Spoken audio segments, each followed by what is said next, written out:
Cryptos and Portugal are always on the same phrase. Portugal is now a recognized tax haven for investors in crypto because most activities you pursue in crypto are not taxed in Portugal.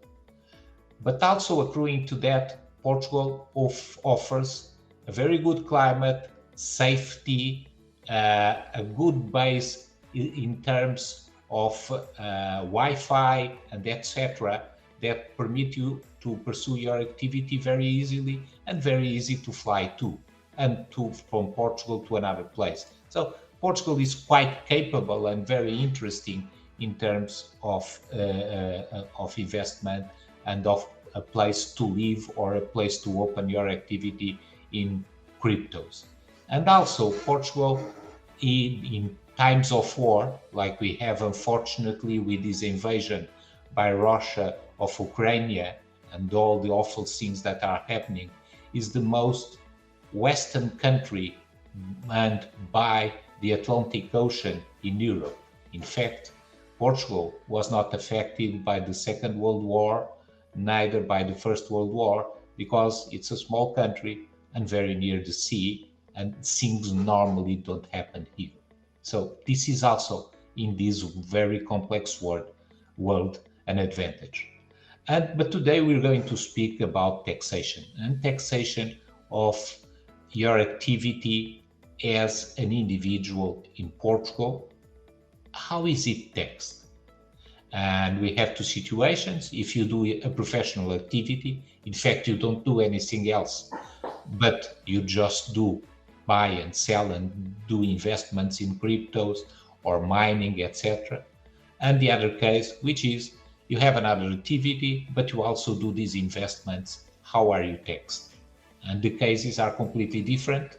And I'm going to speak here with Carlota, my colleague, briefly about this situation. So Carlota, could you speak first in the case of a non-professional activity and then a professional activity? But before this, I just want to say that a professional activity is basically where you spend more time. So if you spend more time working in a company than you do in investments in cryptos, your professional activity is what you do in the company. It doesn't matter if you make a lot of income on your investments in crypto. What matters is what you do as a work on a daily basis for the company. So basically, you will be exempt from all the gains in this case. Please, could you speak a little bit about this?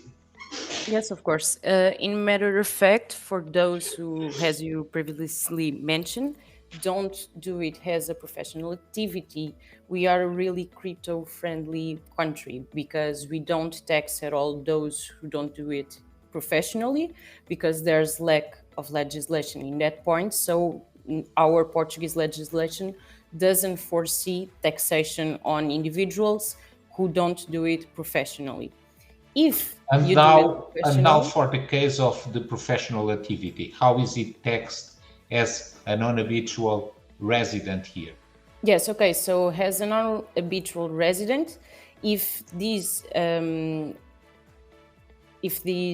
work, so to speak, is considered as a high added value activity, you only be liable to taxation on a 20% flat tax rate, which is really a major pro comparing to other countries. So you will have a flat tax and a quite low tax on your income, which will be really an advantage to So be in basically, Portugal. we have two brackets.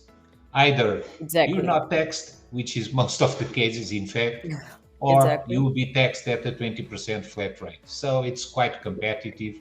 You know why, how so many people are coming every day to Portugal and to live here and to do their activity in cryptos.